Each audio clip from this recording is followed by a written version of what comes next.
Hebrews chapter 12.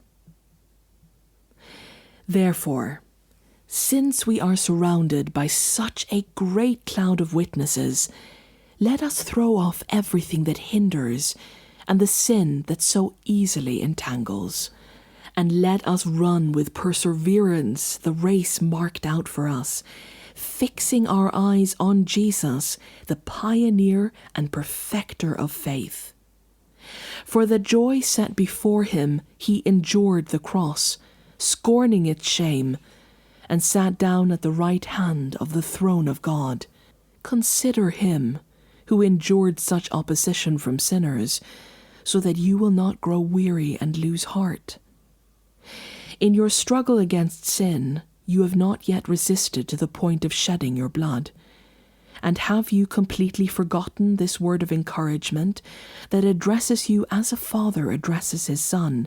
It says, "My son, do not make light of the Lord's discipline, and do not lose heart when he rebukes you. Because the Lord disciplines the one he loves, and he chastens every one he accepts as his son." Endure hardship as discipline. God is treating you as his children. For what children are not disciplined by their father? If you are not disciplined, and everyone undergoes discipline, then you are not legitimate, not true sons and daughters at all.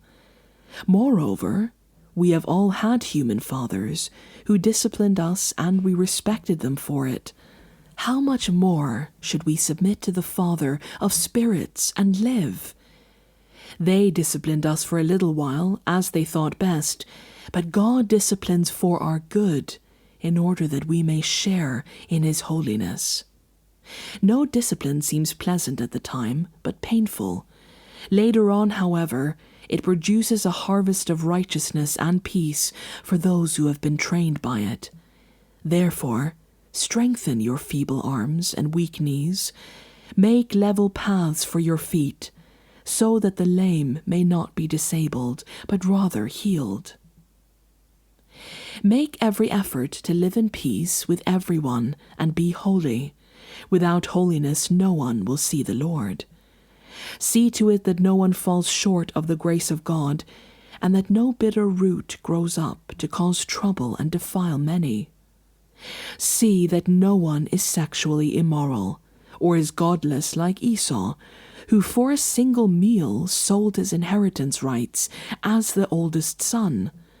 Afterward, as you know, when he wanted to inherit this blessing, he was rejected. Even though he sought the blessing with tears, he could not change what he had done. You have not come to a mountain that can be touched and that is burning with fire, to darkness, gloom, and storm, to a trumpet blast, or to such a voice speaking words that those who heard it begged that no further word be spoken to them, because they could not bear what was commanded. If even an animal touches the mountain, it must be stoned to death. The sight was so terrifying that Moses said, "I am trembling with fear."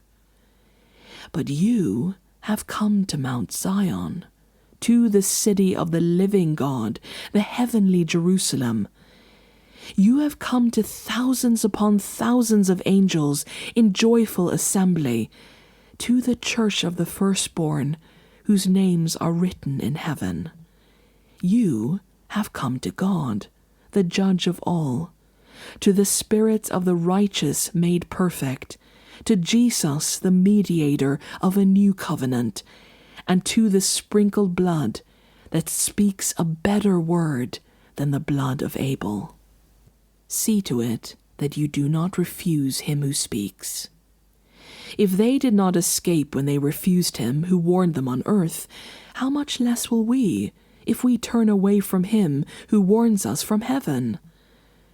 At that time his voice shook the earth, but now he has promised, "Once more I will shake not only the earth, but also the heavens."